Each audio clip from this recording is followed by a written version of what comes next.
Okay, and we are live. So, uh, good morning, good afternoon, good evening to the audience, depending on where you're joining us from and the time zone you're joining us from. You're very welcome to today's session. So, today's discussion is going to be about graduate school in the United States. And we have two speakers here with us today who are going to give us a lot of insight into how graduate studies are in the United States. If you've been following our weekly sessions, you know that we've mostly been revolving our discussion around Europe and the UK, and we have promised that we are going to expand the scope of the discussion. And so today we're trying to move into the United States, and we'll have future sessions about different things as well. So for those who don't know me, my name is Puchi. I'm regular at hosting this show or this discussion or this talk, whatever you want to call it, really. We usually have this every Saturday and Sunday. So we usually take our topic-specific discussions on Saturdays, and we have a general Q&A session on Sundays where we can address whatever questions our audience bring up. And so that's what we've been doing, and that's what we are going to continue to do unless we decide to change up the structure. If the audience requests for something different, then we're going to try something different as well. Yeah. So if you're joining us for the first time, you're highly welcome, and we're glad that you're joining us for this session. And we hope that the questions you have will be answered, or whatever you're trying to understand about graduate school in the US, we'll be able to pick on that topic. Always feel free to drop your questions in the comments. And if you're just joining, you can also let us know your name and where you're joining us from in the comment section, just so that we get a feel of the audience and the people we are talking to. Yeah. So I'm going to let our speakers introduce themselves. As someone who was raised properly, I'm going to say ladies first. So Nima, over to Why? you. Okay, hi everyone. I am Nema Jakisa. I am a PhD student in civil engineering at University of Missouri. Yeah, and I'm excited to be here. Yeah, thank you so much. Yeah, it's always good to let ladies go first. Uh, Armstrong. Yeah, so my name is Armstrong Abua. Um, I'm currently an assistant professor at North Dakota State University, and I'm also glad to be here and also to give an insight to how these are all done. Okay. Yeah, thank you. I think we have Samuel with us. Can you hear us? Yeah, good um, afternoon from this end. Yes, my name is Samuel. I'm a PhD candidate in the microbiology and molecular genetics program here at Rutgers University, New Brunswick, New Jersey. I'm also the founder of First Class Leaders Network and the Brainbusters International Educational Services, both of which just assist in recruiting students from Africa down to schools in diaspora. Yeah, I'm happy to be here. I might be tuning my video on and off because I might be handling something while I'm listening to the talk. Yeah. Okay. Yeah, I can see. I can see. Are you in the lab? Yes, I am. Oh, Yes. nice, nice, nice, nice, nice. So, Yes. I was supposed to be in a recruitment event, so I had to cancel that because an urgent experiment. I know my professor here will understand. My paper came out and I had reviews, so I had to jump into the lab to try to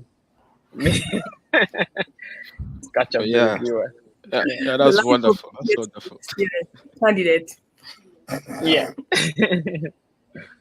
Yeah, yeah, that's good. That's good. That's good. I think our audience are glad to see. So, we have the students, we have the assistant professor with us. So, I'm guessing today's discussion is going to be very rich. Thank you so much, Samuel, for joining us even while you're busy as well. And thank you to Nima and Armstrong as well for being available here today. So I'm sure today's discussion is going to be power packed. We're going to try to make good use of the time we have so that we don't overshoot it. But we'll try to, as much as possible, give as much content as we can and try to answer as much questions as we can from the audience. So, like I said, if you're listening in at any point, if you have any question, you can just put it in the comment section, and we will eventually come back to it. So, so I'm going to be taking charge of the discussion, and then you guys will be coming in with your contributions. And I know that maybe some of our listeners are currently applying for graduate studies or have had experience applying with graduate studies before, while some of them may not have started the process but are just willing to get, an overview of the things required. So we're going to try to have the discussion in a basic and advanced setting at the same time so that we can carry everyone along. Don't know how that's going to work, but we're going to try to make it work. Yeah. So I think the first thing we need to talk about is the basics. As someone who's done an MSc abroad, I did my master's in the UK. But I also did applications to schools in the US. I did Canada. I did Australia. I think I did some schools in Asia as well. A lot of applications. There are some things that are, common across board when you're talking about applying for graduate school. But there's also some things that are peculiar to some certain, like let me say, countries, or there are some things that are particular to the UK. There are some things that are particular to the US. There's some things that are particular to maybe Canada and different countries in Europe and the rest of them. So I think my first question would be, just as a start, what would you say are the basics that are, general, and what other, and maybe things that are now specific to the US? Because I think 3 of you are in the US, so there may be some specific things that you've noticed if you've also made applications outside the US. So this time around, Nima won't go first because I know she's gonna look at me like I'm attacking her. So maybe I'll let Sam go first before he becomes too busy to be with us fully. So Samuel, do you want to start off? Of course. Thank you, and thank you, Prof. and Nima, for giving me the chance to go first, even though I came in last. Yes. So I'll be speaking from 3 different perspectives. First is as an applicant myself about 4 to 5 years ago. Secondly, as someone who has mentored more than 50 people into PhD programs here in the United States myself, and someone who is also an active recruiter for several universities. So applying to grad school, I'm going to just put it on a very general note. It's just like applying for a job, where there is a job description, where there is a requirement. It is on the part of the student to, first of all, do their due diligence to try to get what are the basic requirements. I have seen a lot of prospective students reach out to me with comments like, hey, I want to do a PhD. Can you recommend schools for me? In the real sense, I will not recommend schools for you because the first thing you're supposed to do is to do your due diligence and Google. I have a very favorite quote, which is, I call it, my nickname is Brainbuster for those that know me. And I have a quote that is called Brainbuster chapter 1, verse 1, which is Google to show yourself approved. Before you talk to me, you might have done the Googling and find out exactly what are the requirements, what are these, and then you come to me with targeted questions saying, hey, I've seen this list of schools, what should I do? Now, having understood what the basic requirements are, then you can now proceed to the next step. Applying to a program is likened onto a competition where the fittest survive. So the fact that you do not get an admission into a program at a particular year does not mean your profile is not competitive. It simply means that the cohort in that particular time you applied happens to have more candidates that are more competitive than you are. So aiming this application with the mindset that there is a job description, ask yourself, do you fit into that job description? Knowing fully that, like every other job, most people that will be applying for the program will have the basic requirement, which is maybe a bachelor's degree or a master's degree, as the case may be. Then the next question will be, what else do you bring to the table? So there are so many basics that I can move left, up, right, and down. But I love thinking about an application, like I said, to be like a job opportunity. There is a description. Take your time, look at this description. If you don't know which school to apply to, there is Times Higher Education, where you can go and see the list of 1 million schools or as many schools as possible. I'm just exaggerating anyway. You can now make a short list. When I was applying, I made this short list and I classified these schools based on, do they require GRE? Do they require TOEFL? What is the application fee? What else are they looking out for? Because it is all stated on the website. Then the question is you just matching your profile to what you're competing for and ask yourself the honest question, how can you be able to outcompete every other competitor? That means what other unique thing are you bringing to the table that others doesn't have? Is it a strong GRE score? Is it research experience? Is it an excellent TOEFL score if you're looking at TA and the likes? And once you meet the job description, the final point which I will make, now you find the job description, your profile matches. Then you have to think about something I call the trilogy of graduate school application, which is that coherence between your personal statement, your curriculum vitae, and your letters of reference. So the three of them cannot tell different story if you are really the candidate that you're presenting yourself to be. So you have to make a good choice of who your referees are. And from Nigeria, where I came from, that is usually a very big problem. Maybe that is part of the conversation later, but I don't know. But it's a very big challenge where you have to intentionally select who your referees are. Now, based on your own personal statement, your CV, as well as the referees, if you have coherence, then you will at least, if not get the position, pass the first stage of screening. And then your application will be at the table of those who are supposed to read it.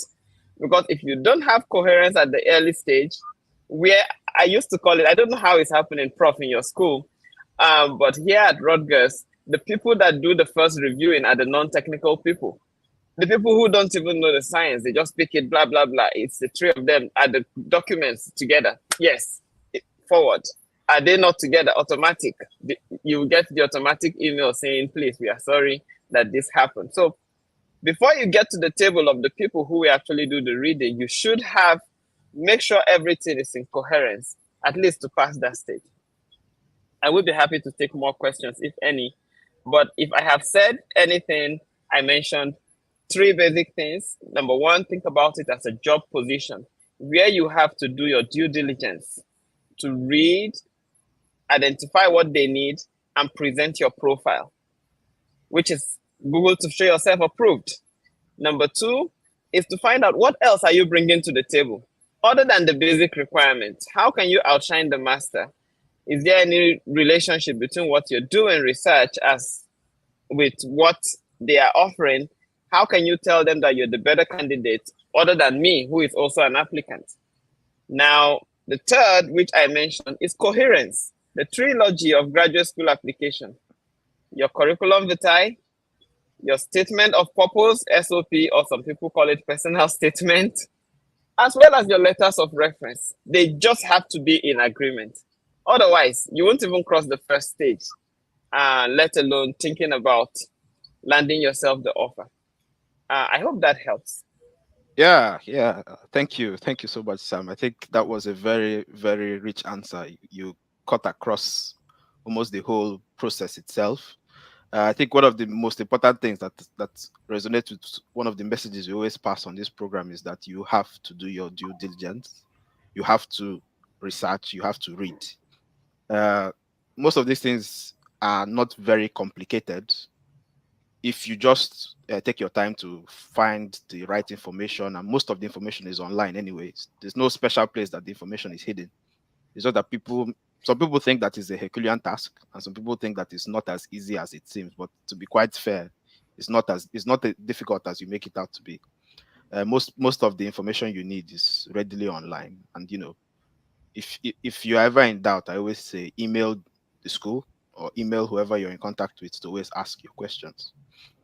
Yeah, so I think when you were speaking, some points came up, and I'm going to move over to Nima now, and then we'll come to Prof at the end. So, Prof, I'm going to target the common mistakes that applications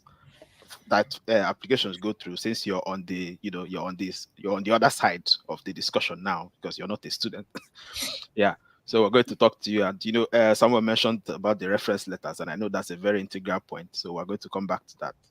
But before we go there, want to just get Nima's own perspective as as a student, because I know many people find it. I've had discussions with people, and many people find it like I say, surprising that you can get a PhD position in the US with just a bachelor's degree. When I found out about it, I was like, okay. But then you find out that it's not very common knowledge. People always think that you have to have a master's before you do a PhD. And I think here in the UK, most of the time you don't get a PhD opportunity without a master's degree, actually. So, and I think in Nigeria, because we do a lot of UK standard. So I think that's why the process is that way. So most of the people I talk to also have that mindset.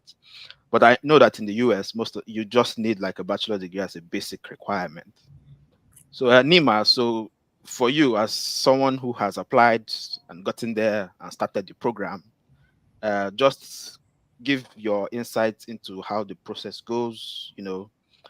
Maybe what was the major challenge, if there was any. What kind of advice can you give to people that want to apply? Is this something worth doing?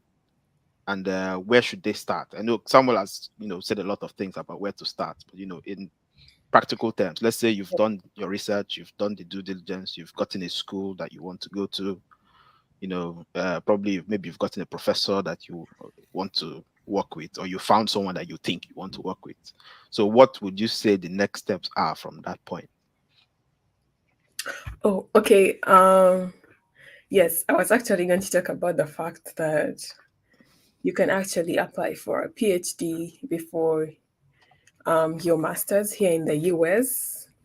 Probably some people know that, but other people don't know that. So just to record that, you can actually do your PhD straight away without having your master's. And the other thing would be that there is so much funding for PhD compared to masters. Yes, so most people who have masters, most people who get into the master's program, they rarely get funding. But most times, if it's a PhD, there's a higher chance of getting funding. And also, probably I would want to talk to those people who don't know where to start from. You actually don't even know if a PhD is something you want to do, even in the long run. That's like someone is thinking about, it's 5 years. Like, why are you guys pushing me to do a master's? That is, yeah, PhD. That's how I was. I was like, no way, I'm not doing this PhD thing. But here I am doing my PhD. But yeah. So, when I was starting out application journey, I really didn't know what I wanted to do. I know there are people who actually know what they want to do from day one. Good for you, but some of us didn't start there. Me, basically, what I had to do was I just basically just followed people in my area on LinkedIn, on Twitter. And I think sometime while I was scrolling through social media, I saw an advert for a PhD civil engineering, but they were particularly looking at people who knew Python. And I'm like it was AI for civil engineering. I was so intrigued by that. And then I was like, yeah, this is the area I actually want to go into. So I think people should allow to take time. Don't be in a rush to try to apply. The world is not ending tomorrow. Yes, like check your time, try to understand yourself and see if that is a specific area you want to go into. And when I found out like, oh, this is an area I wanted to go into, I started doing courses on Coursera, coding lessons on Coursera, and this helped me understand the coding stuff. And like when I started writing emails to professors, I was basing on the fact that I had done classes, I had done courses on that. Yes.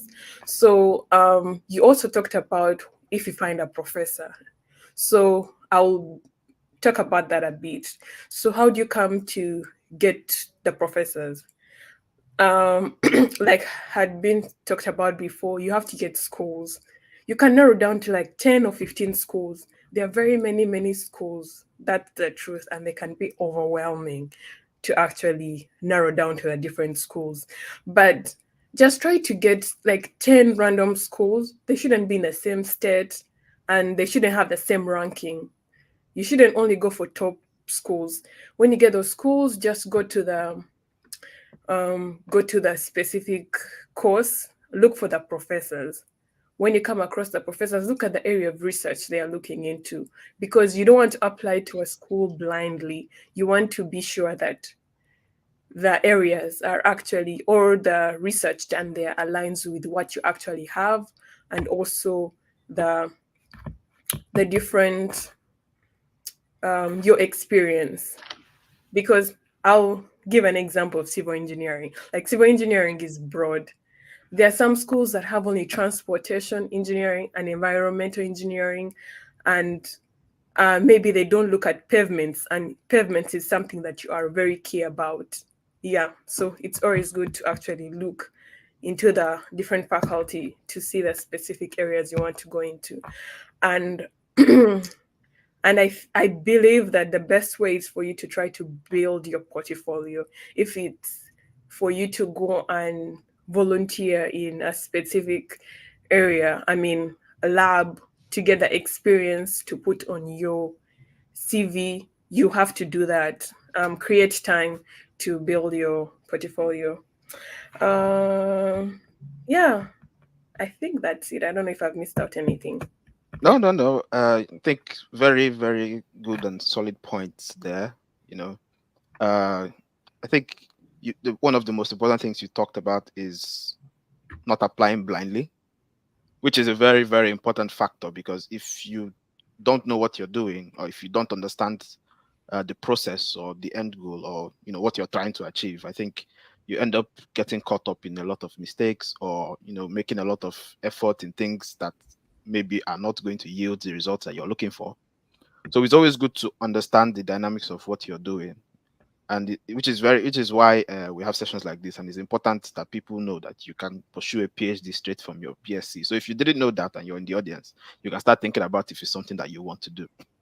And like you said, there's more funding opportunities for PhDs in the US than for masters. So also an incentive.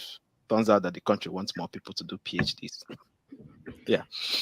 Yeah. So I'm going to come to Armstrong now. I already told you we're going to look. You're going to give us the perspective from the faculty perspective. Sam said you should look at it like you're applying for a job.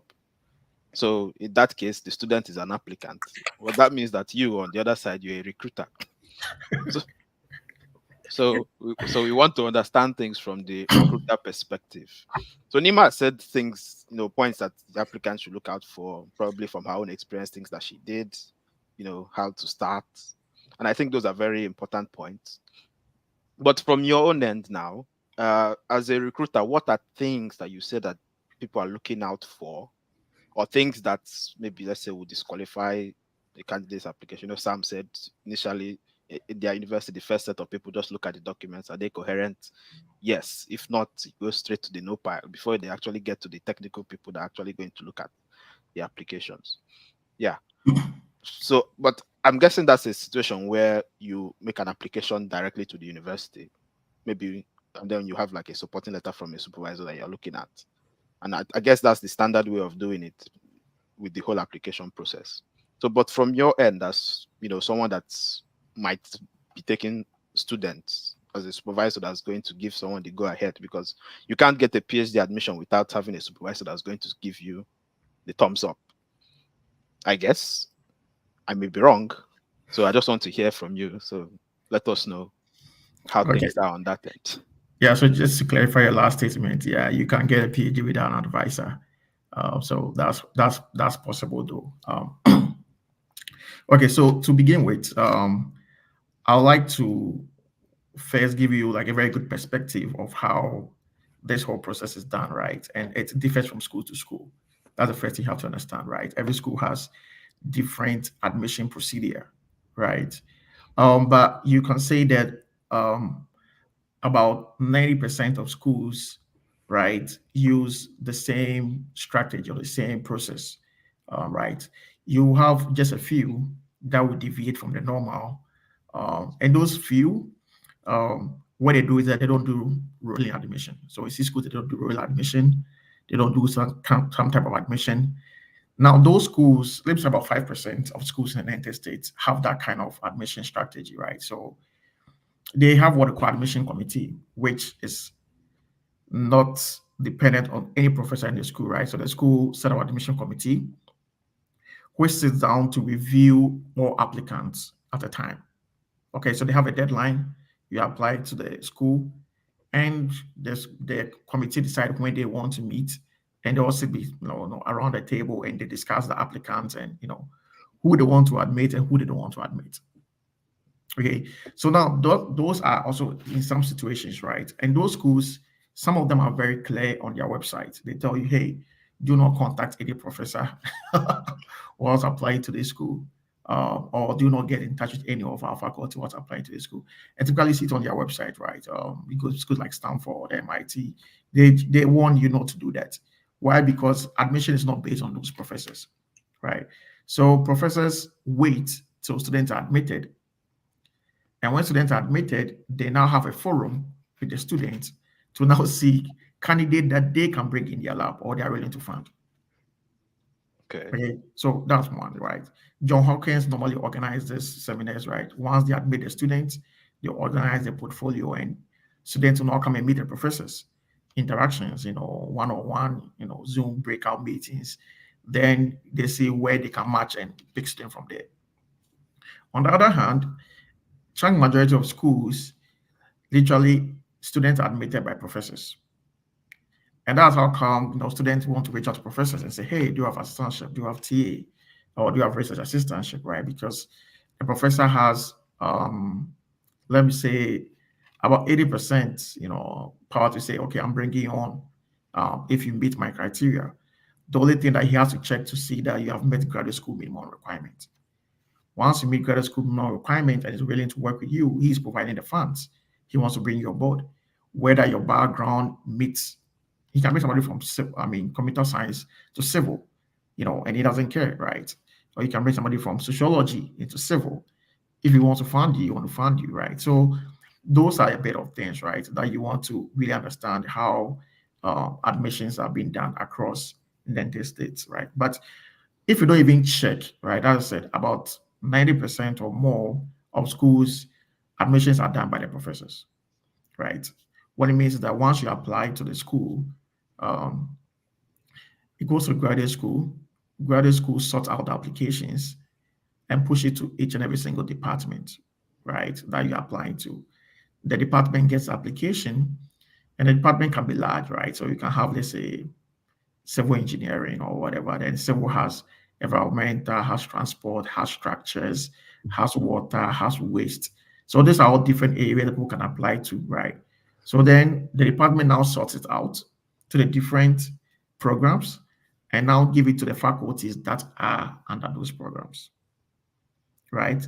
So now the faculties are the ones that are going to review each and every single individual and are going to give two decisions, accept or reject.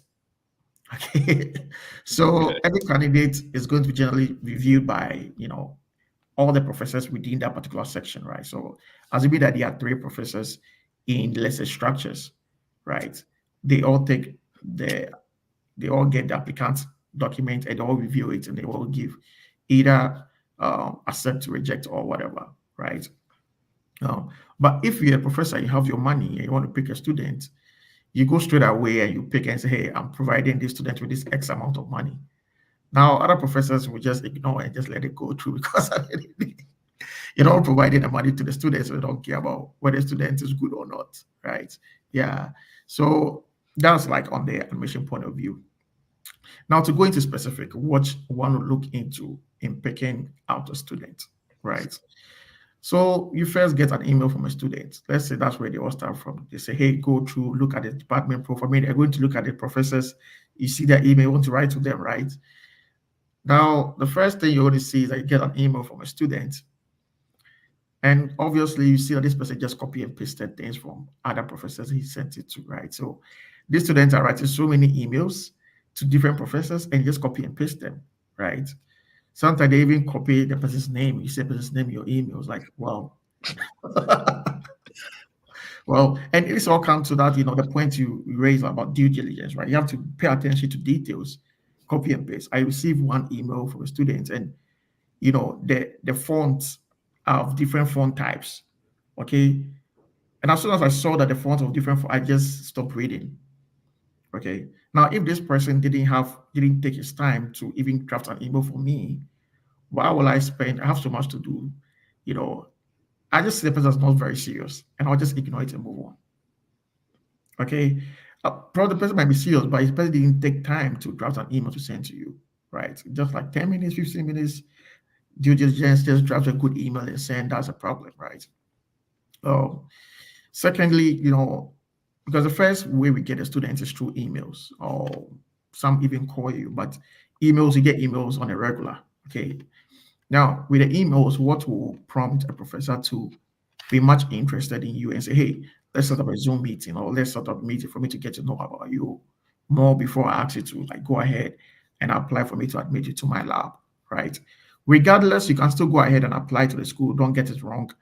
And other professor might see you and say, hey, I'm picking you on, and you can get admitted. Without you contacting a professor or anything, there's a possibility of getting admitted and getting funded. There's that possibility, right? But as I said, it's all about chances and all about probability. Okay.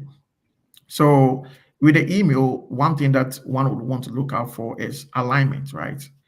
How does this person's interest align with my interest? Okay, assuming that it is well crafted, right? And maybe I'm doing something in robotics, or I'm doing something in materials, or I'm doing something in, computer vision or machine learning. Then you're telling me about your past experience, which has nothing to do with what I'm doing. And that's what most people do. It's like, I did civil engineering, I did all this work, that work. Those things doesn't interest me. In fact, it won't interest anybody in the sense that they want to see how you can contribute to their team. Okay. And currently, probably, if I've done that in the past, I'm not even doing it now because there's no funding available for that particular kind of research work. So I have one research work I'm focusing on, which I want students that have the skills or have the knowledge, to demonstrate for me to say, hey, come on, let's come and help me do this work, right? So you want to be very direct. Look at the person's profile, see their current research work. So you can go to Google Scholar, see their recent publications and whatever. It'll give an idea what they are currently doing, whatever, so that once you're drafting your email, you know where exactly to hit. That would intrigue the person. Hey, this person, Charlie, let me reply that person and say, hey, let's schedule a meeting and let's talk more. Okay, so that's one. Two is the resume, right? Now I look at certain resumes and I say, hey, you're not applying to a consultancy. Okay. Those things in your resume will not, get you, or will not, how should I put it? Okay, understand that you're applying for an academic program. You're right. So even though you are applying for a job, it's an academic job. Okay. Now, all your field experience depends on the kind of research a person is doing. That those field experience might be relevant, but most often than not, right? In a space where in some areas like water, if you are doing research in things that you do a lot of lab work, right? If you're doing a lot of lab work, those things, maybe field experience and things will be very relevant, right? But with research that do not involve lab work, okay, all your field experiences and things are not relevant to the person's lab. Okay, they're not very relevant. So if I take your resume, I'm more interested in looking at skills you have gained, how the skills would translate into my lab, right? And programs that you have used before, okay? Your teaching experience. The reason I want to put those things down is because there are two ways you can get funded, either research or teaching. If you can't demonstrate that you have taught or you have, you have some teaching ability, if there's no research fund, probably you can consider for TA or teaching assistantship, right? So you want to build your resume in such a way that it is tailored toward the two sources of funding, either research or TA, so that if you're not even good enough for, research, we can pick you on for a TA. I see somebody's resume, oh, I have 11 years of experience in teaching, and the person shows you the number of classes he has taught, the number of students that were inside, his average performance, right? Even if the person is not a good candidate for your research work, this person can be brought in to teach as a TA, right? And the department will love it, right? Because the person has so much experience, and that will be very good to bring in, right? So how you draft your resume will either cause one to look at it, because at the end of the day, if no professor is bringing you on board, and it goes through the general application, right? Let's say we are being unbiased over here. We are going to review application holistically. Probably what we're going to see over there is going to be, we need TAs, right? So this person has a lot of experience in teaching students. And admits all, he will be a better candidate than somebody who just brought in field experience and all that. It's like, okay, not this person, right? So you want to look at the areas where you're actually applying and what is actually needed. So you can put those things on your resume. Okay. Yeah. What else? Sorry, just before you continue, for those who might not understand what a TA is, could you kind of shed more light on that, just in case some people Okay, so TA is like pretty like teaching assistant, right? So there are two major sources of funding for graduate school in America, which is either teaching assistantship or research assistantship. Most schools, the teaching assistantship is being provided by the department, which is less as compared to research assistantship, which is more, because then most of the schools run on research money. So there's more money for research than for TA. So as Nima mentioned, there's a higher likelihood of getting a research fund for a PhD student than a master's student. The reason being that, we have very intense coursework in America. Sometimes it takes about a year and a half to get through this coursework. Master's is almost a maximum of 2 years or 4 semesters. By the time the person finishes the coursework, the person has not done anything to help you in your research group, the person will leave. Okay, so you want to invest in somebody that, okay, pick a PhD student. After a year or two, the person is able to finish his coursework and the person can pay attention to your research work. They can get something out of it. And sometimes projects go beyond 2 years, 3 years, right? The ones that start the research work and leave it in the midway, and somebody else has to continue, right? It doesn't work like that. It's very difficult for professors to adjust to such situations, right? So realize that PhD students become more attractive, because we have grant. The grant is like 4 years, 5 years. I don't want to pick a master's student, right, to be on a grant when it's a very continuous research work. Sometimes the reason why master's students become very easy to pick in most instances is because sometimes we have research money and there's deadline for the money to be used. Now, if you don't use the money goes back. But I can pick a master student because the money can take off master students. So hey, let me master student person in. It's like, oh, I got a master's funding. That's good. You carry a person that's not even interested in your research work because the money that he didn't want it to go waste. He just truly is like, I want to use the master's. I want to use it anyway to pick a student, right? I can find a master student. So he just gave money out to a master student. All those are possibilities, right? So it depends on the source of money and all that. And yeah.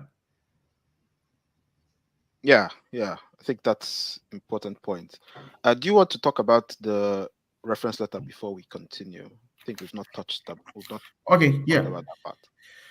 Good. So I think someone mentioned about the reference letter, how good your reference letter has to be. Now, I think a lot of people don't really take it serious, right?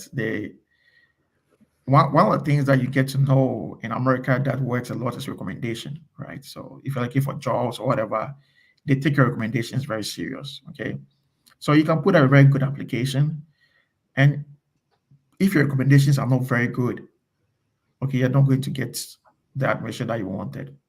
So there are a lot of people that they just go to their school and say, hey, I need a recommendation. And any professor that's available, they just put a professor to put a recommendation for them. Now, note that you always waive your right to see your the recommendation, right? You always waive the right. And once you waive the right, you don't see what the person actually says, right? And there's some people that are not going to give the recommendation if you don't waive your right. Okay, the person has a bad intention, but normally they expect you to trust them so that you waive your rights and they consider a recommendation without you seeing it. So like you are the blind side of it. Most often than not, you find out that some of these recommendations are very negative. So the student does not understand why he or she is not getting admission. But constantly to all the schools he has applied, he has used this particular reference through all the school's application. So though they are going to get rejection throughout the school application, because whoever is giving the reference is saying that, hey, don't take this candidate, or this candidate is not good for your school or your program. There have been a lot of experience where you get a student, you go to the recommendation, and it's coming from either his direct supervisor who supervised him during undergrad, or their head of department, okay, saying that, hey, this student is that, and the rating will give the student is so bad that you, the professor, will be concerned. You look at a student with so good GPA, and the recommendation comes like, you don't want any toxic person in your lab. So it's like, okay, well, no matter how good you are, I don't want a toxic person in my lab, and you want to stay away from it, right? So recommenders are very important. And if you have, by chance, fought with any of your recommenders before, never use them for recommendation. Not even when you have settled issues with the person, never, because you never know what it will do to your application. But when it's a payback time, they'll pay you back, and that can greatly affect your application, right? It's a lot, yeah. Yeah. Okay, I think that's a very good rundown from the quote and unquote recruiter perspective of things that's actually going on in the background. Many of us did applications. We don't really know exactly what happened in the background, why we got the yes or why we got the no. We just assume that we did the right things. But, several factors come into play when you're actually doing these things. And it's good to have an understanding of where the key areas are. And just like you've pointed out, recommendations are very important, or they are taken very important, because I know there are some places or there are some jobs that you even want to apply for. People think generic reference letter is okay, and maybe the people on the other end just want something to fill the file that they have a recommendation for this person. Yeah. But in this case now, it is a very important point, especially when you consider the fact that you're coming to do a PhD for a very long period of time. Very true. Yeah, a professor is committing to fund you for 4 or 5 years. If he makes a mistake, he's made the mistake. So obviously, he's going to take recommendation very seriously because he doesn't know where you're coming from. Yeah, Sam has a point. Yeah, Sam, you want to come in? Yes. When Prof was talking about recommendation letter, I was prompted to share my story. I started First Class Leaders Network in 2015. And the group of friends we started with, we used to review each other's essays. You know how it is when you're applying for grad school, you just have to. So I realized that all of them left. I was left in Nigeria. I repeated the cycle the following year and the same thing happened. Repeated it the third year and the same thing happened. That was 2017. And then the fourth year, I was like, okay, something is wrong somewhere. I mean, my profile was very good, even for Commonwealth scholarships, which I know I could have gotten. I have the lab experience. I have all the experience. What's really wrong? Until the day I requested that my referee should give me the letter. So once they give me the letter, I want to see exactly what it was kind of a trick. I was like, hey, this application I'm doing required that I upload the letters myself. Can you just give me a copy of this letter? And when I got the letter, it was so surprising. This is something that I've seen in so many Nigerian schools, even in my job as a consultant. Now, every department have a pre-typed format that is not personal. A template. It's not personalized. So when you go to the head of department and you say, I need a letter, all they will do is to remove the person's name and the registration number and put in your name and the registration number. So the only thing you're going to see in that letter is he is kind-hearted, he is smart, he's intelligent, kindly assist him. Not more than 2 paragraphs. The bearer, whose name is Samuel Adeleye, is graduated from the Department of Microbiology in the year this. All those years are all in dashes, just fill in the blank spaces. And once they are done, they just package the referee letter and they sent it. All 3 referee letters were the same. That was the surprising part for me. That means 3 independent people wrote letter, but the content was the same, because all 3 of them were from the same department using the same template. So it was a shocker. Yeah. And suddenly in 2018, I was now like, okay, now I have to be intentional in telling my referees what exactly I want to see there. So I had to talk to certain professors, which I know I have relationship with, who will take the pain to write a letter. And in 2018, I got Commonwealth scholarship. In 2018, I got my first offer, Flinders University in Australia. The following year, 2019, IMPRS Micro in Germany. The same thing, I got Rutgers University, University of Virginia, and many other places. So the only problem in my applications was my referee reports. And until I was able to figure that out. So please, my advice is just like Prof said. They might not be saying something negative about you, but they're already saying that you are not a serious candidate. Yeah. Oh, let me just introduce you right here. Yeah. One of the things, like what you said, the template, right? You see, like typically of African students, I've seen their documents, right? Man, the guy, the person is a he. Then you see she and stuff in the recommendation, right? Because it's like they're editing it and they're not editing very well. So, as I say, it's a template. So I was just wondering, like, so please even get time. So it's not making sense. It's a template because like they're editing it. So I was just wondering, it's a male, and a place you see she, a place you see he, right? So it's like, okay, then it now makes sense that it's a template that they are trying to edit. So if the person goes to edit it very well, then he leaves some things in there. Maybe the last person he did for was a girl. So now there's a guy. He has to now change almost everything in there to suit the guy. Then okay, you're going to get rejected because once we read the thing, it's like if your recommender will not even spend time to write a good recommendation about you, then I don't think you're a good candidate enough. Yeah, or you see the ones that have the he/she. I think for me, I wrote all my recommendation later. That's smart. Yeah. Then I give it to them.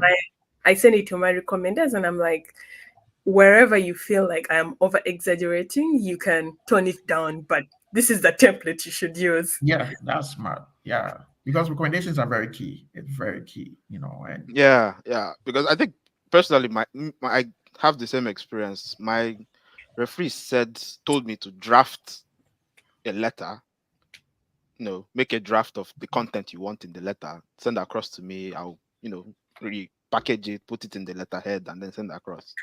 Yeah. And some students also now have a template that they send to all their referees, which is also another problem. So the thing is that and it's the same letter. You should be willing to spend time on application. Okay, don't just put in a mediocre application. As Samuel said, it's competitive. Okay, so if you let somebody have a little edge over you, the money is limited. You can't give out the money. Okay, so you don't want to let people to have like little edge over you and all that. Just make sure that you are putting a very, competitive application. And in that sense, that probably you'll be one of the top candidates in there, right? Yeah. Because sometimes you think about it like, okay, the referees are, normal professors and sometimes the school has their own template they send it to them. Just fill and grade. And sometimes they ask you to write something small about the person, right? But I realize that some people say, okay, oh, there's nothing to write about, and they'll just leave that place blank. Because some schools they make it very optional. So now if the person is not even willing to write anything else to make your application good, apart from just filling the prompters I've given the person, then it says something about this applicant. Okay, yeah. Because normally when I get a student and I'm interested in, once I'm done talking to a student, the next thing I want to say is that, okay, who else your advisor? I want to talk to your advisor. Can you let me talk to your advisor, or I want to schedule a meeting with him and talk to your advisor. Amidst of the fact that you're a good candidate, you have all that it takes to do the work. You also need to be a good person, because we don't want to create a very toxic environment for students to work. Right? Some people can be very good academically, but they're not good of a person that you can work with. So you don't want to, create that kind of environment. So sometimes you want to go, it's like, I want to talk to advisor, which definitely sometimes I do. For most candidates, yeah, talk to the advisors first, and when I'm very convinced that the person is good, then I carry on. Yeah. Okay. I saw Nima nodding when you were making points of toxic work environment. Seems like she had an experience. No, maybe once she's not willing.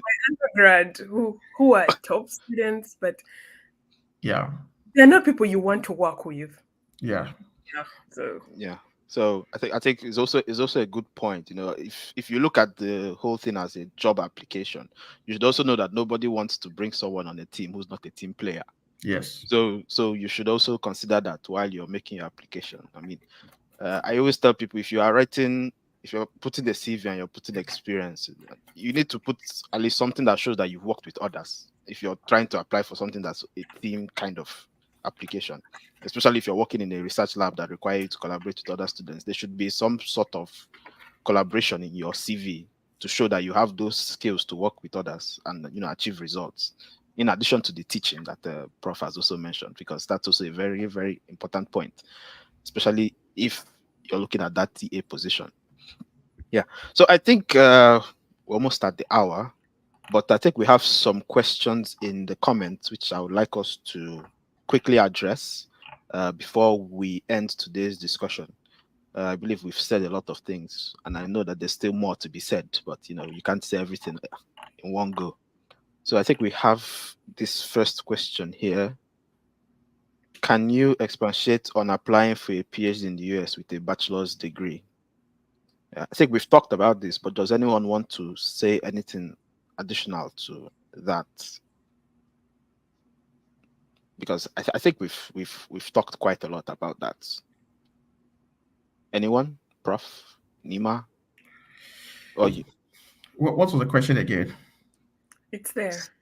It's on the screens. Can you expatiate on applying for a PhD in the US with a bachelor's degree? I said people think it's not possible, so maybe he just wants kind of. So, I mean, it's a normal application, right? That you put in. Okay, just that whether a bachelor's or master's, right? It depends on school requirements. Okay, so maybe in the UK school, there's a requirement that the minimum requirement for this particular program, you have to have a master's degree for the PhD program.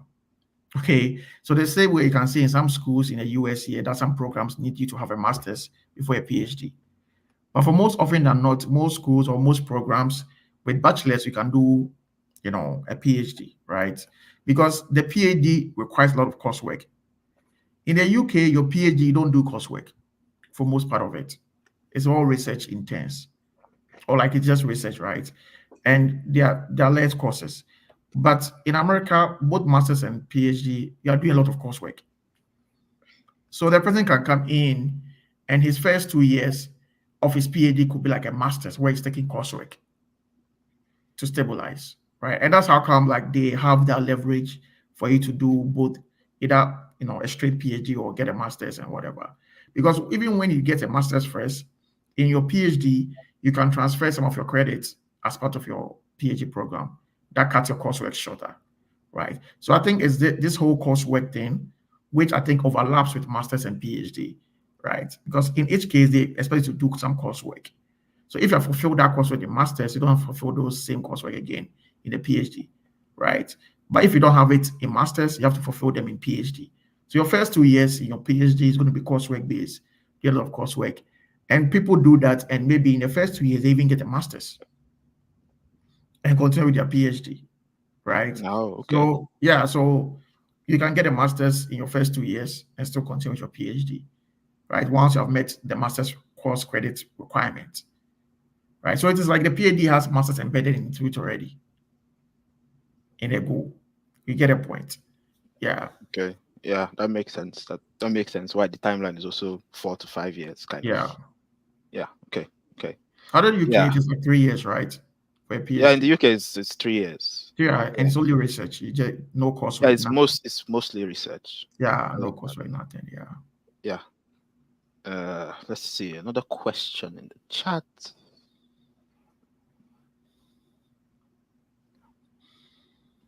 What makes an applicant profile stand out when applying for a PhD with a BSc?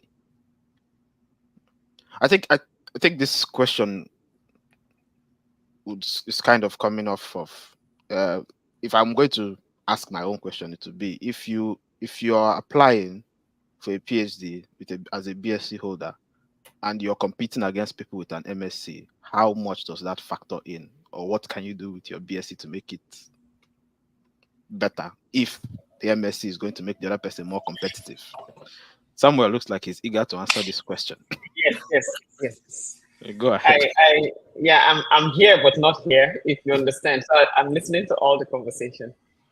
So I always believe in the word what else. I think Prof has summarized it all. There is always a bare minimum, which if you meet that bare minimum, what else? If at the level of the master's degree, you're able to show that your research, your master's degree, a lot of things you did in your master's degree place you in a position of advantage over the bachelor's degree holder, then I would say, oh yeah, the bachelor's degree guy is kind of disadvantaged. However, it doesn't really matter if the master's degree you're doing is in something relevant. For instance, someone might do a bachelor's degree in microbiology and a master's in business administration, and both of you are applying for molecular biosciences. There is no direct link between master's in business administration and molecular biosciences, except if you can confidently state how relevant the master's degree was, maybe in the area of research, which the bachelor's degree holder does not have. Majority of the bachelor's degree holders that I have mentored, I am being very specific. I don't know the general statistics, but majority of the bachelor's degree holders I've mentored into PhD programs are all on the platform of what else? Once you have the bachelor's degree and you say PhD is your interest, I'll tell you, is it a mathematical course that you're going for, or is it an experimental? If it is mathematical, come on, go and ace the GRE and give me a very high score, because that is what else. Or if it is mathematical, I could ask you, do you have any coding experience? Python, R, Java, C++, and the likes, right? How can you demonstrate that it is not just the bachelor's degree? If it is experimental, I'll tell you, hey, go get some lab research activities. For instance, Rutgers University, my program will not even get you admitted if you don't have significant research experience. So the bare minimum is the bachelor's, but I don't want us to come with the mindset that once you have a bachelor's degree, you can get into a PhD program. No, the reality is that what else are you having? Because every other applicant, we have that bare minimum, which is the bachelor's degree. And there are so many things that you can add.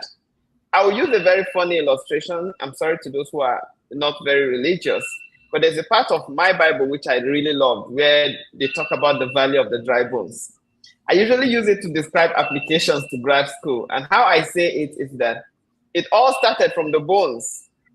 And the bones are just your bare minimum, which is maybe your bachelor's degree or your master's degree, because you're not the only person having that. Every other person have that profile. But then the tendons have to join the bones to the bones. The tissues have to join with each other. And suddenly you will not have an exceeding great army. Then what exactly are your tendons, your joints, your tissues? How are you going to energize yourself after having just a bachelor's degree? And believe me, these requirements are just everywhere on the internet.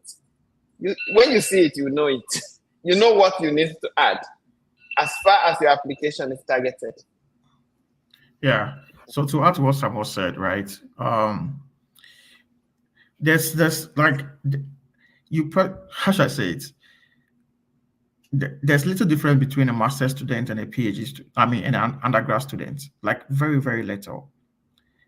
The only difference is that the master's student, even in the same area of study, the difference is that the person might have taken an advanced class, okay, which the undergrad might not have taken. But if you think about PhD as a research intensive, area, coursework is good. Well, it gives some sort of like theoretical concept. But research experience is one of the key determinants of who is a good candidate for a PhD program, right? So if an undergrad person has been able to even publish his undergraduate thesis or dissertation, whatever, that person to me is like a more feasible candidate than somebody who did a master's and never published anything. Okay, so the person's publications record, the person's skills, there's somebody did undergrad. There are people that have worked with their undergraduate students, even before they finish their bachelor's, right? And the kind of codes they will write, okay, a PhD student cannot even write that code, right? So it's what you are bringing on the table. How have you, how should I say it? How have you made yourself more sellable to the person who's trying to get you in, right? What skills have you gained to make you, more attractive? The degree by itself doesn't make you attractive. It's the skills or the things you are bringing that makes you attractive, right? So you have had a lot of lab experience. You have worked in this lab, and you can show me, I can go to GitHub and I'll see all your codes you have written. I can go to your personal website and see this person, undergrad, Krana or ESA. So this undergrad, with all these things he's doing, okay, so I think it's about the value the person puts on himself and not more about the degree. Okay, and I think that's what America seeks to see, right? So because master's is more of coursework. Okay, you do a lot of coursework. It's about 30 credits to get your master's, and about 24 of them is coursework. 6 credits is research. So it's very little. So if somebody do master's, a person is not even able to apply, publish his research thesis, it becomes a problem. Some people do masters, they get a lot of publications, and that person is a good candidate. On any day, that person will beat the undergrad. But if you put on the same playing level, your master's, nothing, you didn't do any exciting research work, man, you still come to start from ground zero in my lab. Any lab you find, you're going to start from ground zero, right? So they'll all be on the same level. Okay. Yeah, thank you. I think important points have come out on what actually makes you stand out, and it's not just about the BSc. Even if you have a master's, you still need to add a little extra to show yourself to be more competitive. So, because we've crossed the 1 hour mark, I just want to ask the speakers if we're okay to go for a few more minutes to take some of the questions in the comment section, or if you guys need to drop off urgently, you can let me know and we can try to wrap things up and take some of the questions maybe later. So at any point that you guys need to drop off, just let me know. Is that okay? Yeah. Yeah, okay. So take the next question here is from Alec. It's kind of a specific question. I would like to study masters at Stanford University. What's the procedure? Well, go to Stanford, go to their graduate program. Once you get to their graduate program, they have the minimum requirements that you need to have to apply for their master's program. And that's minimum. So you should know. Yeah. Then every other thing is up to you. You now have to build yourself, whatever area you write, how to become competitive to all the other master students applying. So then that's what the name someone was talking about. What else are you bringing on the table? Because every other candidate has met the minimum requirement, but we still have to select students regardless. Okay, so we'll select the people that are very competitive, who have shown extra zeal for the position or extra zeal to be admitted, or whatever they are bringing, right? Because a school like Stanford, they look beyond what other schools are going to look out for, right? Look at people that they are coming in, and already they are, once they are done with the school, they'll start their own company. They'll start something, because it's the student that have made the school, Stanford, right? And it's Stanford because he goes, oh, the CEO, oh, the founder, oh, from Stanford, oh, this from Stanford, right? So the person is coming, but oh, I opened a company back in Africa. I'm the CEO of this. Person put all this in his experience, right? That person seems more attractive to them, right, than a person with even a high GPA. Okay, because this person seems like somebody that can come in and still progress afterwards and has like a better future. At the end of the day, it's like, okay, there's a new company up, and who's the CEO? Oh, you went to Stanford, right? So schools have their mission and the things that they look out for, right? So it sounds like I'm very rigorous, right? And the things, because I don't know how much you know about the undergraduate admission of students in America, right?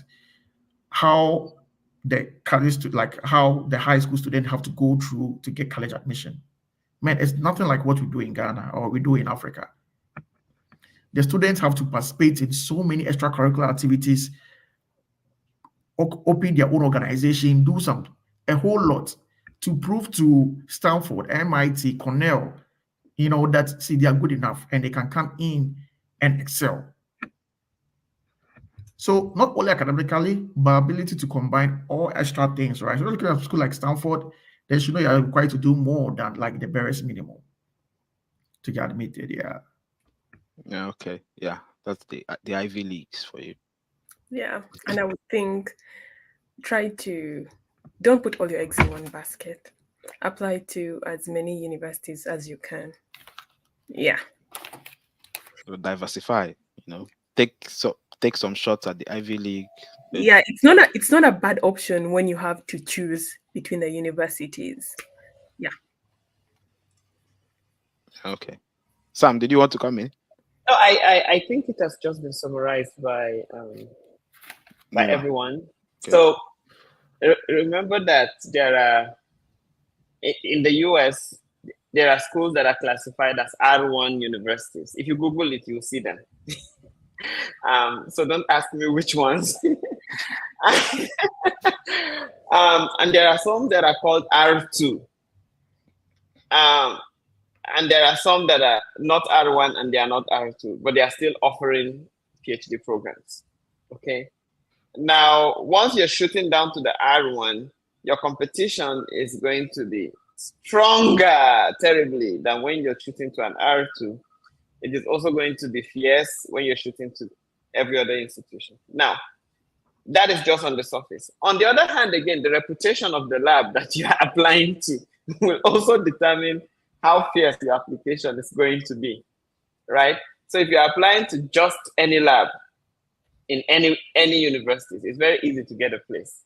But let's say you're targeting a big lab, maybe in Harvard, in MIT, Oklahoma State, whatsoever university, who in a place where the PI already have a reputation, then the kind of students that he will be accepting are not just going to be students on the surface. I have a professor in this lab that currently have about 18 postdocs and only 2 PhD students. So,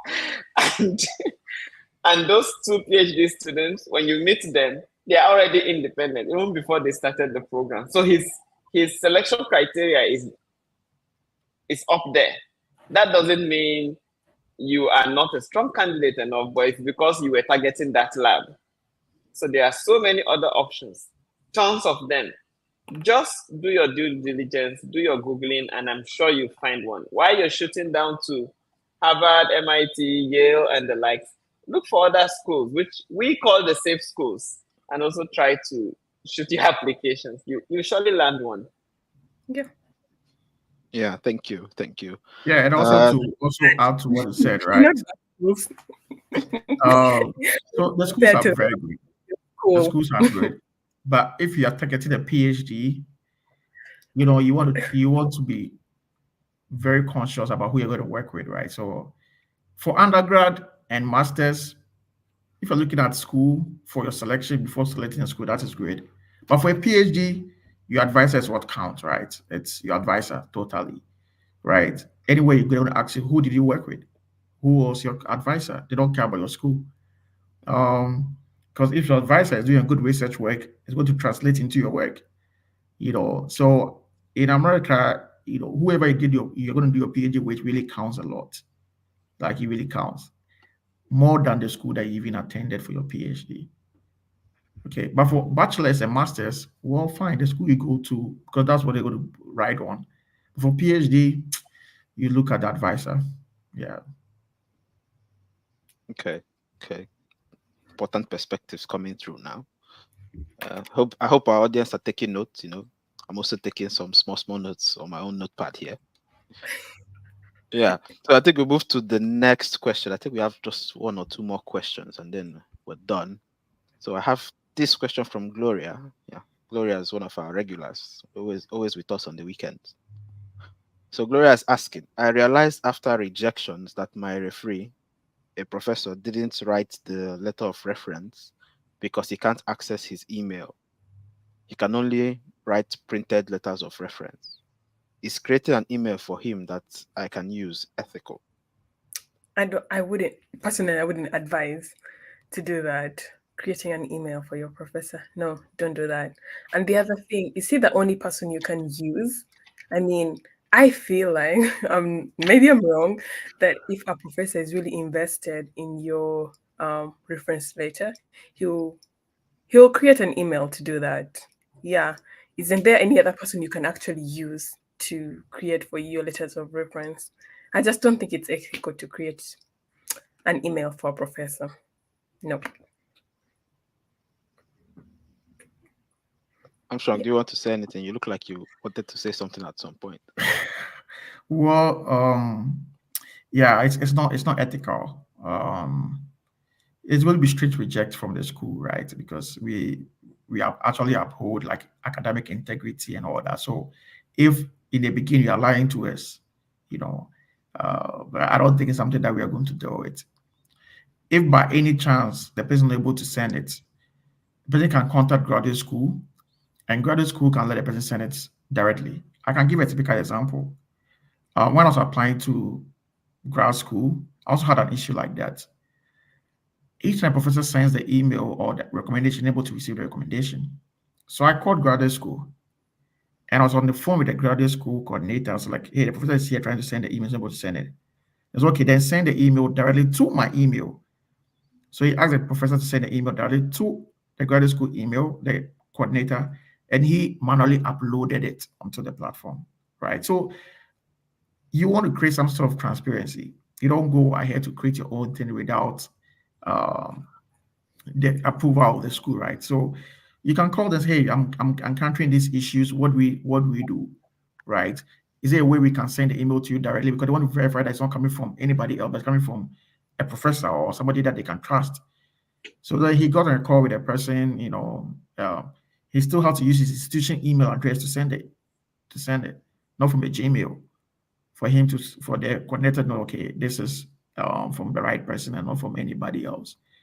So everything, just talk to graduate school or the graduate school coordinator, and yeah, they'll find a way to help you fix the issue. If they can't help you, you have to change the recommender. Yeah. Okay. I think those are my own initial thoughts as well. It's better you just contact the school, let them know this is the issue you're experiencing with your referee. If they said they want to contact I think I've heard of a situation where they said they set up a call with the referee to, give an oral reference and then they transcribe it and upload or something like that. So it differs. Yeah, What they'll can be find a done? way. they'll find a way. Yeah, but it's always good to let them know this is what's happening on your end, and then they find a way to try to sort it out. Yeah, so I think we have just one more question. I think this question is for Samuel. But we've shared his LinkedIn address. We've shared all the speakers' LinkedIn address. But Sam, if you just want to let people know how they can join the Brainbuster platform, just briefly, just so that they know what to do. Interesting. Oh, the Brainbusters. Okay, so usually we do seasonal. Okay, it depends on what aspect of Brainbusters you want to join. So for the PhD mentoring groups, currently they are not in section. I have reduced it now to once every 2 years, and the next cohort is not this year; it's going to be next year. And usually I just post it on Instagram. What is Instagram? No, on Twitter and LinkedIn. I just posted on Twitter and LinkedIn saying, hey, the group is open again. First come, first serve, join. So when you join in, I will give them tasks because that's how I behave. I'll give them very rigorous tasks. Things like go and shortlist 50 schools that you are interested in. And my interview with you will be something like, okay, you selected Stanford. Why Stanford? I want to see if you have looked at the program requirements, if you have looked at, Google to show yourself approved. So once you have done that first stage, you will now be admitted into the group where you will now be given tasks to do. Hey, you must write to a professor before this deadline. If you don't, you'll be kicked out of the group. You must write to this before this deadline. If you don't, it is like a school. But because of how intense it is, I only do it now once every 2 years, and the next time is going to be next year. Sounds like a very intensive program. Yeah, it is. It's very intense, and it requires a lot of my time.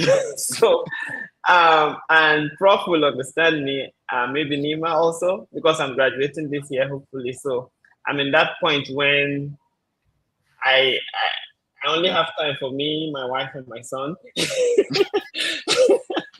And now in the lab, even on a Saturday. So yes, I'm happy to take you. But if you graduate with the first class, there is a general platform where we have mentors all over the United States. Currently about 67 mentors across all different platforms. Feel free to reach out to me either on LinkedIn or on Twitter. And I am happy to welcome you to First Class Leaders Network. And yeah, we'll take you up from there. Okay. Thank you. So we've displayed people LinkedIn profiles for our different speakers. Feel free to connect with them. You can also connect with me as well. I always tell people, if you want help and you reach out to someone, please don't go into the inbox and type hi and disappear. No one's oh my God. No one's going to hire you back. No one. If you need the response, just like Sam just said, it's a very intensive thing he's doing. It's taking a lot of time. You see, he's in the lab, he's here with us at the same time. It's not very easy. So he's not going to have time to hi, and then you hi. Someone reached out to me once and hi, and I just, for the benefit of that, I hide back. And after I've said my own hi, the person now sent me good evening. I'm like, okay. And me, I'm like, and this was like, over the course of like 2-3 hours. Like, hi. You haven't seen that. You haven't done the hi, and then the person will ask you, "How are you?"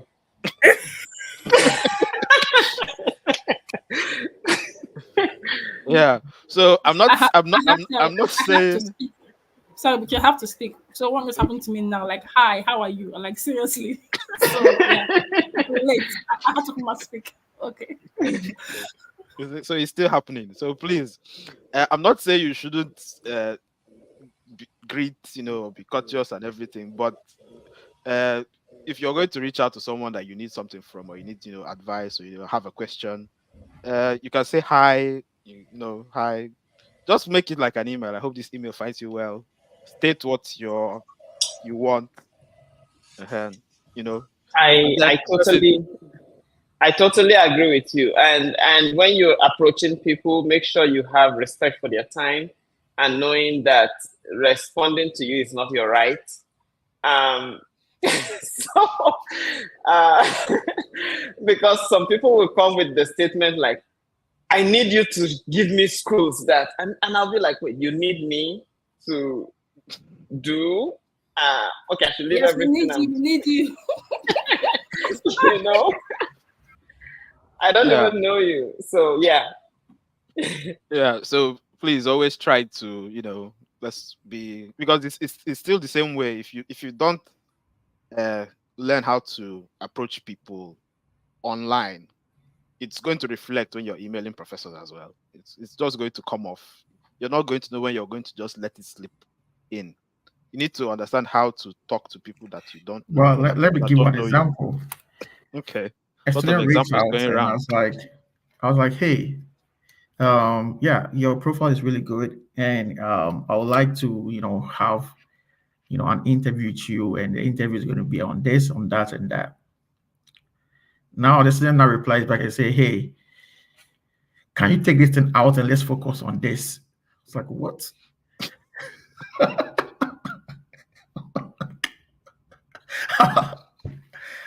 I was like, what? And for me, that was it. I was like, okay. I don't think I really have time to reply again. Like, Straight Yeah. archive. Straight to the archive. Just to add, the thing is, I think if you ask me, I think most people are very unconscious when they do that, because I'm speaking from a lecturer perspective. They don't even know that it's wrong, or they don't even know what they're doing. They just think, like you said, they think it's the right, but at the same time, they're not even conscious.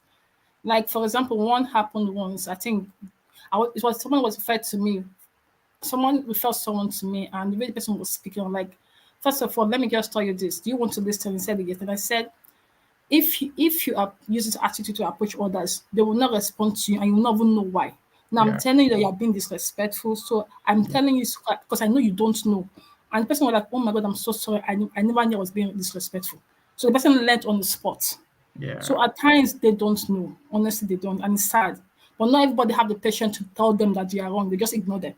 Yeah, So, because email, anything you send on email becomes very official, right? So once the person says that, it's like you read it's like, okay, I don't have time to reply to this person. And it's like that's it for the person. Yeah. So the way you approach people, either because note that emails, people can read emails with different tones in their head, with different connotations, Very, different very true. tonations, Very true. and might interpret your words in a different way. It's not like you're talking to the person. So you have to be very careful your choice of words. Probably if you're saying, can you do this? If you're saying it in person, it will not have sound as bad as writing me reading can I. Instead of asking me, could I? I was like, you do understand? Probably, it's just the language, you just choice of words. You didn't mean it that way. But that's how to sound a person who is reading it from the other end. So yeah, you have to be very careful. so I have a question for the prof and for all of you on the platform. My question is, what if someone sends you an email with all capital letter? Does it make any difference? With all caps. Hold on now. You start opening it, like, what? Relax first. Yeah, so You're it's not like shouting at me. you don't want it to be overwhelming to the person. Like, mind you, you receive more than 50 emails a day. I don't know about students, but we get more than 50 emails a day. Here, meeting this, grant funding, here, so much emails, right?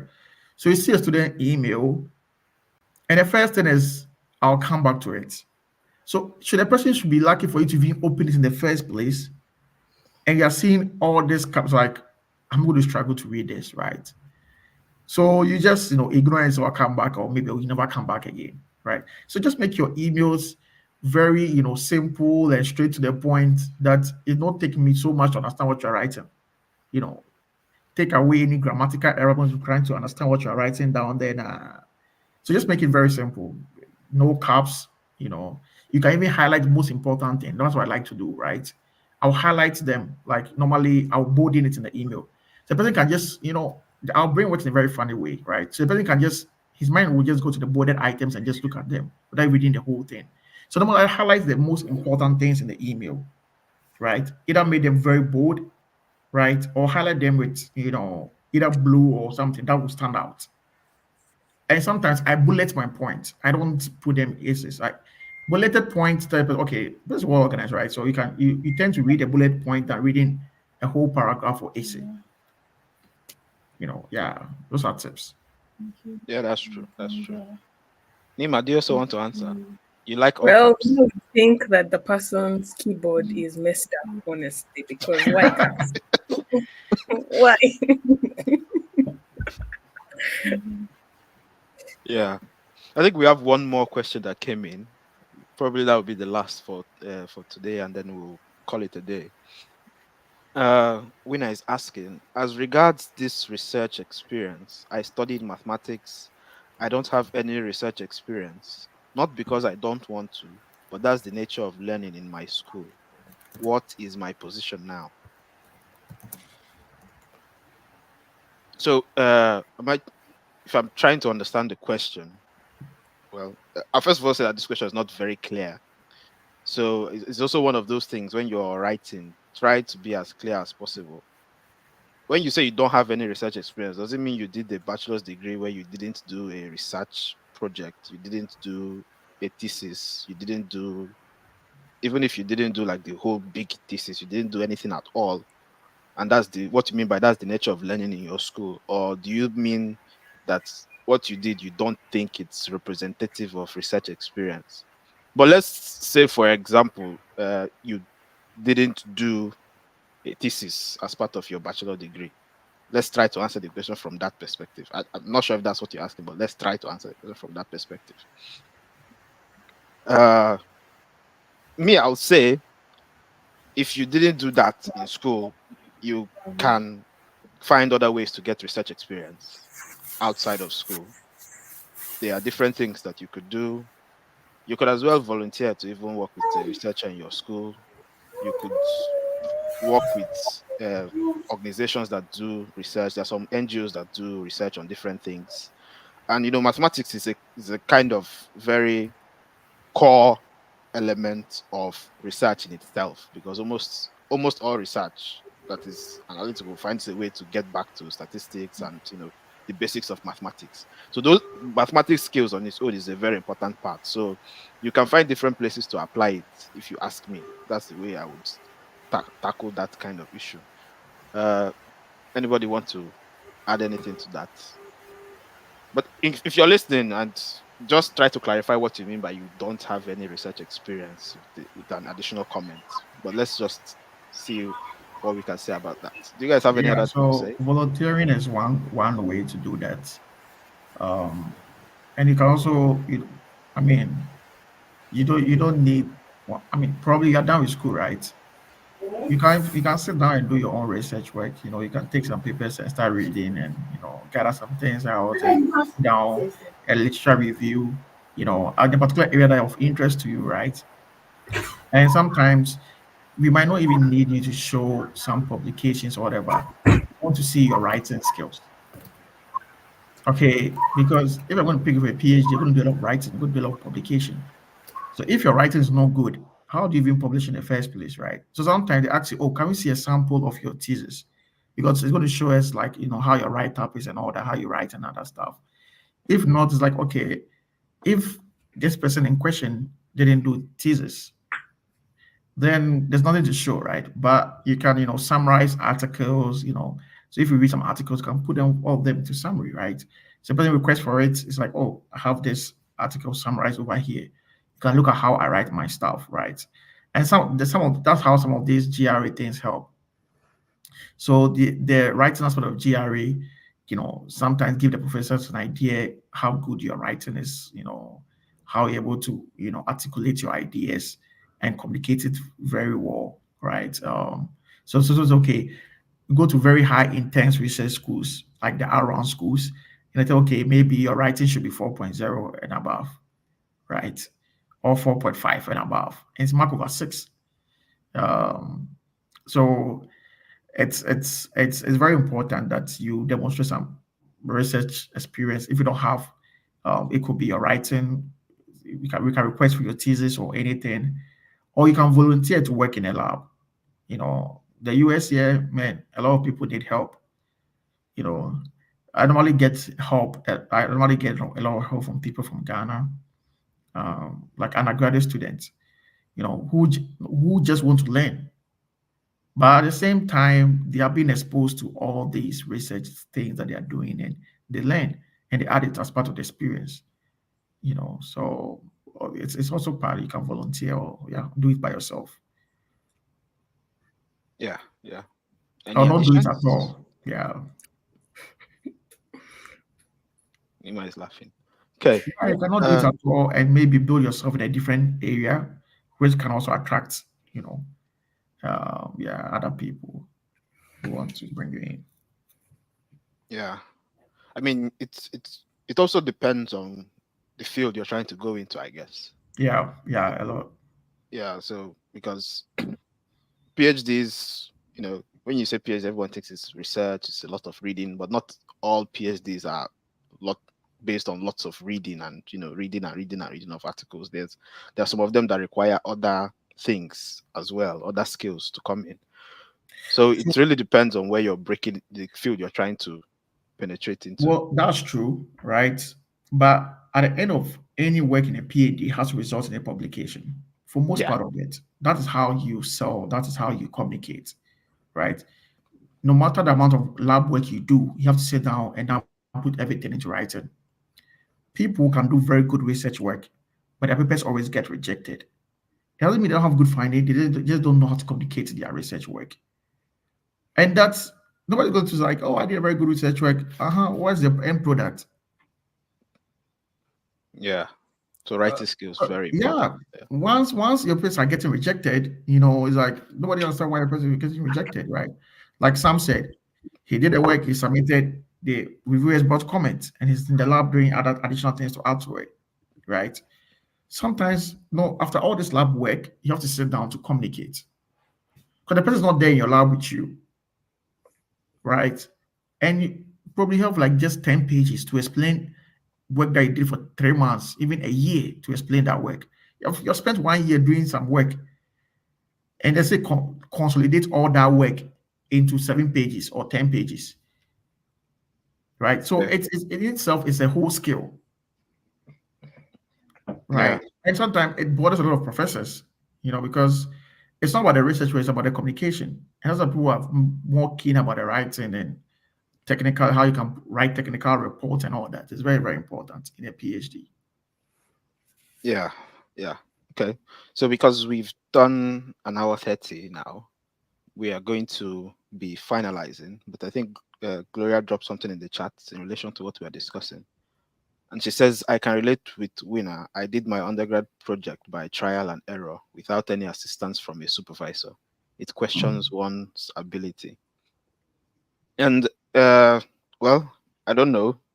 Different people have different experiences, but I know people that you did an undergrad research, and it's not really that you didn't do well, but because of the level of work that is required of you at that stage is not intense, you think that you didn't do good, but actually you did what is required at that level. Yeah. So I won't say you should. I mean, when I did my undergrad thesis, there were a lot of things I wasn't sure of, when we were going into, because you do the defense, you come in front of the faculty and defend what you've done. And there are a lot of things that, I wasn't sure how I'm going to explain this. I don't, because sometimes my supervisors just say, just do this. And I'm not exactly sure why we're doing it that way. But, you follow the guidance and then you get an end product. So, but during the defense, I know lots of, some questions were asked that I answered. Some questions were asked that my supervisor answered during the defense because, those questions weren't mine to answer, per se. So, and at the end of it, I got my grade, I came off. When I did my master's and I was interacting with one of my professors, she explained to me that, the different stages of learning, there are different things that are expected of you. And at an undergrad level, this is what is expected as a minimum requirement, which when I looked back, I think I did more than that when I was thinking that I didn't do up to that. So I think it's just one of those things. So I understand, supervision is not always a bed of roses. Yeah. It's not always from the student side, from the professor side, it's not always a bed of roses, but yeah. And also to talk about what's the name? the research part, right? You know, like most of the American undergrads courses, right, or coursework, I think they normally do design work instead of research. Yeah, true. Right. Most of the program are more design work. So they have like senior design, their final year design project in most of the undergraduate courses. Now, the research work they do, they participate in research work whilst they are students in joining research labs. Right. So Nima can tell that in this lab, they recruit undergraduates to help them do their research work. You know, and most schools actually encourage professors to have undergraduates in their research works. Okay, so if the person has passion for research, wants to go graduate school, the person will start involving himself into research work in one of the labs in the school, doing it before he realizes he transitions to masters. The person has a research experience skill, right? And the person might be involved in one or two publications whilst working with some PhD or master students whilst an undergrad. But it's not like they have a final year project they do research, but they do the research whilst they're in school. Back in Africa, we also have a different system, right? We do research at the latter part of our year. You know, it's like your final year, you do research. That's why you're introduced to research and write some research dissertation and stuff, right? So there are two different ways that you can see this. Either during your time in school, now most of them are out of school, but during your time in school, professors are still active researchers. They do research work, and you can be involved in research work with them. Because I remember, I did some publications whilst I was undergraduate student, right? But I was involved in a lot of research work with my what's the name? Supervisor, who was very active in research work. So I volunteered, literature review and the entrance to research work at that early stage, right? So professors are still in that active business of doing research in our various schools. They are always publishing, right? But we are not interested in that, but we should be interested. I think if we get time to talk to people that are still in school and to, for them to build a good credential before they get out of school, that's one of the advice we give them. They should try and work with the advisors, contribute a little, get the research exposure, whilst you are in that environment. And that's going to help a lot.